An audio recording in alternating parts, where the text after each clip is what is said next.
seem like the type to love 'em, leave 'em, and disappear right after the song. So give me the night to show you, hold you. Don't leave me out here dancing alone. Assalamualaikum warahmatullahi wabarakatuh. Perkenalkan, nama saya Pasha Rufinadi. Saya akan menjelaskan tentang studi kasus Pancasila sebagai ideologi negara.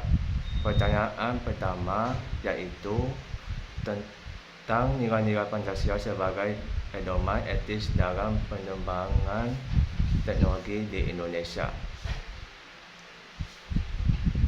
Nilai-nilai Pancasila dapat menjadi dasar moral dan etika dalam setiap proses pengembangan, penggunaan, serta regulasi teknologi informasi. Penjelasannya, sila pertama, ketuhanan yang Maha Esa, yaitu menumbuhkan integritas dan tanggung jawab moral dalam menciptakan teknologi. Mendorong mengembang untuk menghindari praktik merugikan seperti penebaran hoax, penipuan digital, atau eksploitasi data pribadi. Sila kedua, kemanusiaan yang adil dan beradab, yaitu menjunjung privasi, keamanan data, dan hak asasi pengguna. Teknologi harus human-centered, tidak diskriminasi, dan tidak merugikan kelompok tertentu.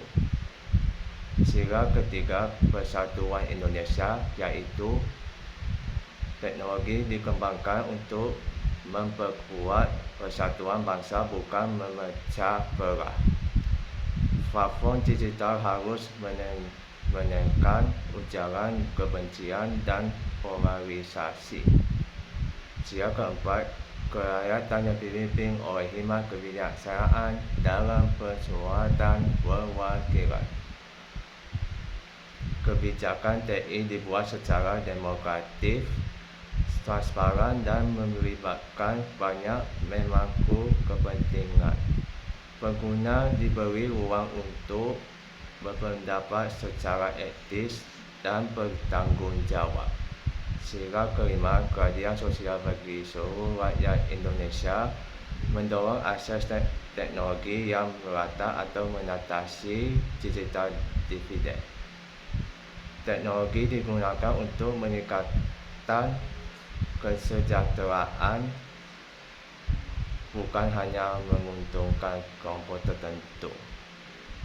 Pertanyaan kedua, apa arti penting Pancasila sebagai ideologi negara dalam menjaga kedaulatan digital bangsa? Pancasila memiliki peran strategis dalam mempertahankan kedaulatan digital Indonesia.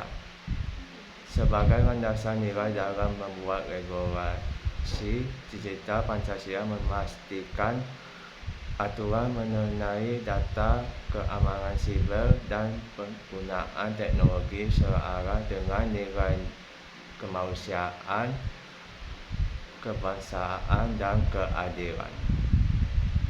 Sebagai benteng identitas digital nasional, dengan Pancasila, konteks dan budaya digital Indonesia dapat berkembang tanpa kehilangan karakter kebangsaan.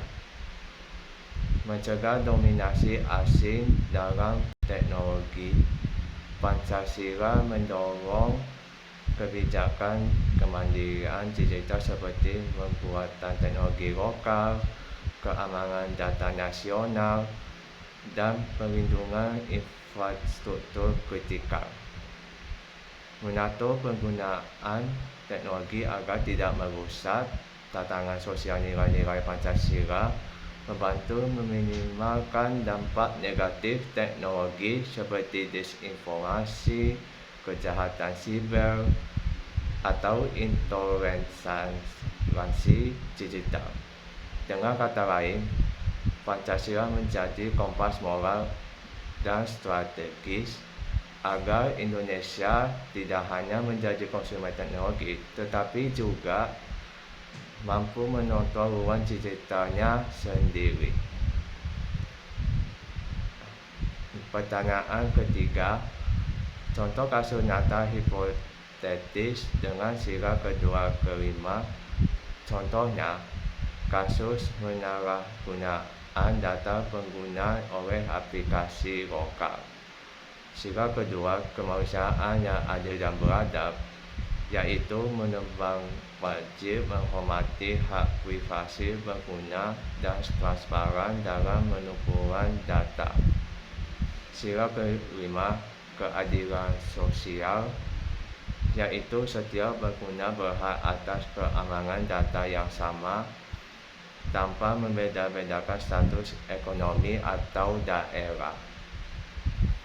Selanjutnya, pertanyaan keempat, prinsip keadilan sosial dalam pemerhatian akses teknologi dan pendidikan digital.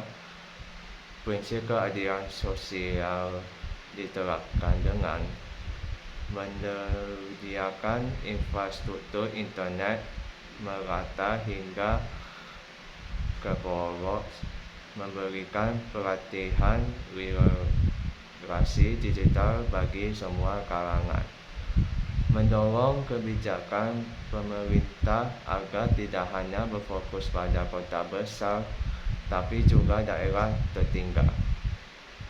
Tujuannya agar semua warga memiliki kesempatan yang sama untuk berkembang di era digital. Pertanyaan kelima, penerapan sila keempat dalam mengambil keputusan berbasis data atau AI. Sila keempat menekankan musyawarah dan kebijaksanaan dalam konteks AI. Pengambilan keputusan berbasis data harus transparan, melibatkan banyak pihak, pemerintah, masyarakat, dan ahli. Tidak hanya berdasarkan algoritma, tapi juga mempertimbangkan nilai kemanusiaan dan moral. AI harus diawasi agar tidak membuat keputusan yang merugikan kelompok tertentu.